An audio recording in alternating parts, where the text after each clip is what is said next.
हल्दी का उपयोग मसाला और औषधीय रूप में होता है, लेकिन इस समय फसल में कुछ आवश्यक कार्य करने की जरूरत है, नहीं तो फसल में कई प्रकार के कीट और रोगों का प्रकोप होने लगता है, जिसका सीधा असर फसल की क्वालिटी और उत्पादन पर पड़ता है। तो चलिए इस बारे में और अधिक जानकारी लेते हैं फल अनुसंधान केंद्र ईटी खेड़ी, जिला भोपाल के विषय विशेषज्ञ HL सगर से।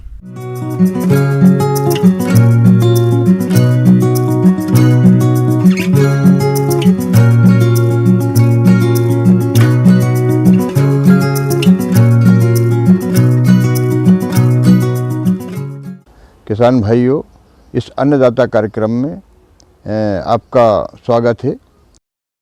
तो किसान भाइयों, आज का विषय हमारा रहेगा हल्दी की फसल में प्रबंधन कार्य। किसान भाइयों, आप में से कई किसान भाइयों ने हल्दी की खेती लगा रखी होगी। तो हल्दी की खेती में इस समय हमें क्या क्या प्रबंधन कार्य करने चाहिए, उस पर हम चर्चा करेंगे। हल्दी में इस समय मुख्य रूप से सिंचाई एवं उर्वरक प्रबंधन पे हमें महत्व देना चाहिए। किसान भाइयों, हल्दी की फसल में कई तरह के खरपतवारों का प्रकोप होता है, जिसकी वजह से फसल कमजोर हो जाती है और अनेक तरह के कीट रोग भी लगने लगते हैं। खरपतवार नियंत्रण के लिए निराई गुड़ाई की जाती है। इसकी पहली गुड़ाई पौधा रोपाई के 30 दिन बाद की जाती है और बाद की गुड़ाइयों को 30 से 40 दिन के अंतराल में करना होता है। हल्दी की फसल में अधिकतम 3 से 4 गुड़ाई ही करनी होती है। इस समय अगर खरपतवार हमारी फसल में हैं तो उन्हें चाहे आप मैनुअली मजदूरों की सहायता से या मशीनों की सहायता से हमारी हल्दी की फसल को खरपतवार मुक्त करें और उर्वरक डालकर फसल पर मिट्टी चढ़ा दें, ताकि हमारे जो कंद हैं उनका विकास ठीक प्रकार से होगा और हमें उसका कंदों का उत्पादन अधिक मात्रा में प्राप्त होगा। खाद में उर्वरक की पर्याप्त मात्रा समय समय पर इसमें देते हैं, क्योंकि ये हल्दी की फसल जो है काफ़ी लंबे समय की फसल होती है। ये तकरीबन 150 से 180 दिन में पककर तैयार होती है। सॉइल की तैयारी करते समय, भूमि की तैयारी करते समय जो खाद डाला था, उसके बाद 2 बार हमें नाइट्रोजन की आवश्यकता पड़ती है।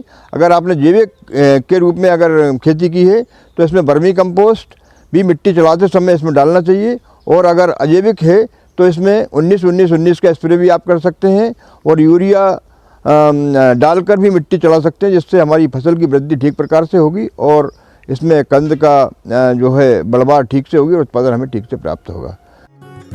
किसान भाइयों, हल्दी के कंदों की रुपाई बारिश के मौसम में की जाती है, इसीलिए इन्हें प्रारंभिक सिंचाई की जरूरत नहीं होती है, किंतु समय पर बारिश न होने पर खेत में पानी जरूर लगा दें। बारिश के मौसम के पश्चात हल्दी की फसल में सिंचाई 25 दिन के अंतराल में की जाती है।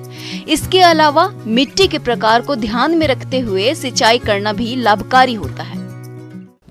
मिट्टी के प्रकार व आकार के हिसाब से आप सिंचाइयों की संख्या कमी अधिक कर सकते हैं, परंतु ध्यान रहे अगर काली भूमि में आपने इसकी सोइंग की है तो इसमें क्रैकिंग ना आने पाए, क्योंकि काली मिट्टी में क्रैक आने पर इसका जो है कंद मुख्य तने से टूटकर इसका संपर्क मुख्य तने से अलग हो जाता है, जिससे कंद का बढ़वार रुक जाती है और उपज में काफ़ी विपरीत प्रभाव पड़ता है। तो काली मिट्टी में समय समय पर ध्यान रखें कि समुचित सिंचाई की व्यवस्था हो। अगर आप ड्रिप सिंचाई पद्धति अपनाते हैं तो इसमें आपका कम सिंचाई जल लगेगा और कम से कम 20 से 25% आपके उत्पादन में इससे वृद्धि हो सकती है। इसके अलावा इसमें एक कीट और देखा गया है, सूट बोरर। इस सूट बोरर के आक्रमण के कारण पौधा सूखने लगता है और पौधे में पीलापन आने लगता है। अगर हम इसकी मेन पत्ती, जो बीच वाली पत्ती, उसको खींचेंगे तो वो इसके प्रकोप के कारण गली हुई सी महसूस होती है और पौधे की बढ़वार इससे रुक जाती है। तो इसकी रोकथाम के लिए इंडॉक्सीकार्ब नामक दवा 1 से 1.5 ml प्रति लीटर पानी में घोल बनाकर इसके स्प्रे करने से इस कीट से हमारी फसल को हम सुरक्षा प्रदान कर सकते हैं। किसान भाइयों, हल्दी की फसल में पत्ती धब्बा नामक रोग का प्रकोप होता है।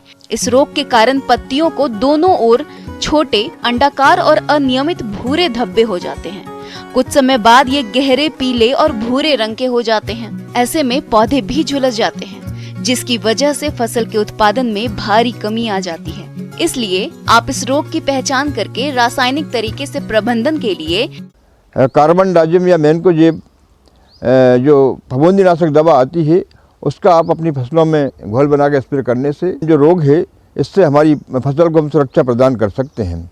यदि कहीं कहीं आपको पौधे पीले पड़ते हुए नज़र आ रहे हैं तो आप देखें कि उसमें कहीं कंद का गलना तो नहीं आ रहा है, कंद विगलन रोग तो नहीं आ गया है। और कंद को अगर आप देखेंगे तो कंद भी पिचपिचा मुलायम हो जाता है और उसमें दुर्गंध आने लगती है।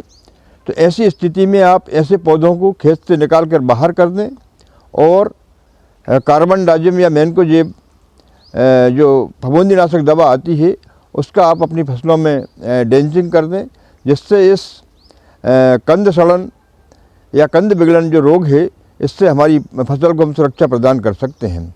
तो किसान भाइयों, इन सब चीज़ों का ध्यान रखते हुए आप अगर हल्दी की खेती करेंगे तो निश्चित रूप से आपको फ़ायदा ही फ़ायदा होगा। किसान भाइयों, अब लेते हैं एक छोटा सा ब्रेक।